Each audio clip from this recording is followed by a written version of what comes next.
hablar de construcción democrática radical de la candidatura, pero también que el propio proceso que luego continúe ese proyecto tiene que tener ese elemento siempre vigente. Es decir, ¿de qué vale tener una candidatura o hacer lo que es todo el proceso de conformación de esa candidatura con elementos muy democráticos, pero que luego el propio funcionamiento y luego lo que vaya después de repente pierde ese carácter? Y la toma de decisiones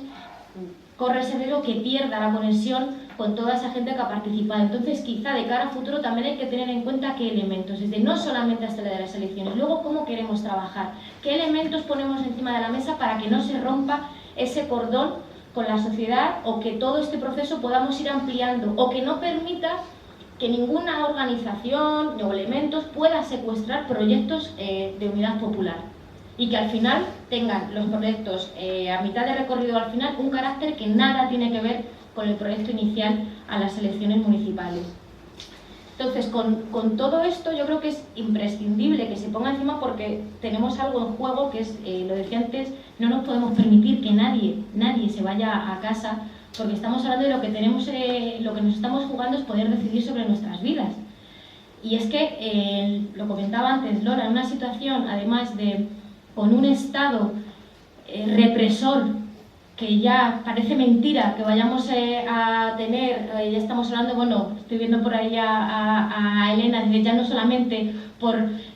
todos los encausados, la gente, compañeros y compañeras encarceladas por las huelgas generales, sino cantantes que van a entrar a prisión por sus letras. Yo creo que no nos podemos permitir que otra vez que el régimen del 78 cierre filas y parezca que ha terminado la crisis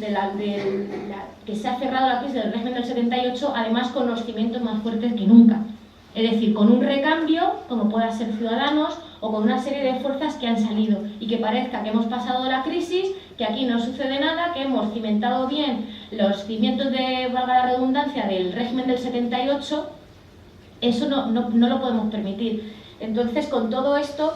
reivindicando derechos que creíamos que ya teníamos conquistados, que parece mentira, no solamente en la educación y en esto, pues sí, me voy a la época de la República, o las cuestiones del feminismo, la igualdad salarial, o sea, una serie, la libertad de expresión, la libertad de decir que el pueblo pueda decidir sin que sea apaleado, es decir, algo que parece del blanco y negro. Cuando estamos hablando de libertades, pues a lo mejor tenemos un reto por delante, y es que si igual, o sea, en el 2015, hablábamos de las elecciones del 31 y el carácter plebiscitario, a lo mejor también tenemos que empezar a poner, con esto de organizar el conflicto, las movilizaciones, pensar, evidentemente que la institución no es un fin, y el año que viene hay unas municipales, pero es que al otro hay unas elecciones generales. Pues a lo mejor también esto de la unidad popular y la construcción de poder popular va de organizar el conflicto, de movilizar, ir tensionando y generar ese carácter plebiscitario de cara no al año que viene, sino a dentro de 2. Y que no permitamos que el régimen del 78 cierre filas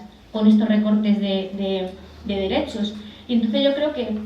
tenemos que hacer pedagogía en este sentido, de cara a esto, decir por qué Ciudadanos, explicar que la gente parece que Ciudadanos cree que es de izquierdas, otra serie, pues tenemos que hacer mucha pedagogía. Y cuando hablamos de proceso constituyente, que no es cuando te dicen, pues eso ya está pasado de moda. Es decir, cuando hablamos de plena democracia, no es solamente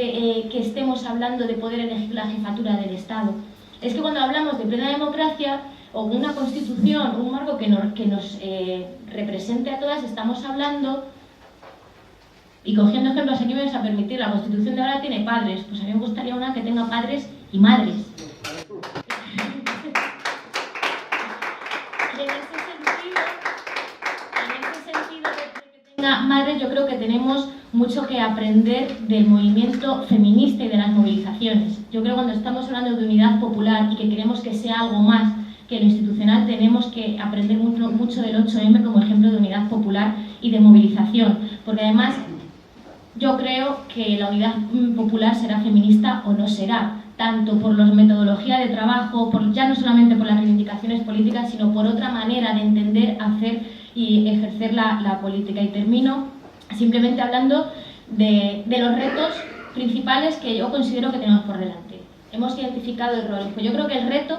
no es identificar los errores, el reto es que todas tengamos la determinación de que no vamos a volver a cometer los mismos errores. Yo creo que no solo identificarlo, sino la determinación de que no los queremos volver a cometer y por otro no olvidar nunca de dónde venimos para no olvidar hacia dónde vamos. Y solo así yo creo que vamos a ser capaces de seguir con la llama de la unidad popular, lo decían mis compañeros antes, es la única herramienta para transformar la sociedad y tenemos que seguir con la llama de la unidad popular. Y por otro lado tenemos que agudizar las contradicciones del régimen. Y esa es una tarea que tenemos por delante y de tensionar las contradicciones del régimen y de las instituciones y que la gente lo comprenda. Y para terminar, simplemente decir que todo esto, agudizar estas contradicciones, presionar el marco legal, tensionar en la calle, evidentemente, si pretendemos pedir permiso para hacerlo, no lo vamos a hacer nunca. Tenemos que aprender que para esto no se pide permiso.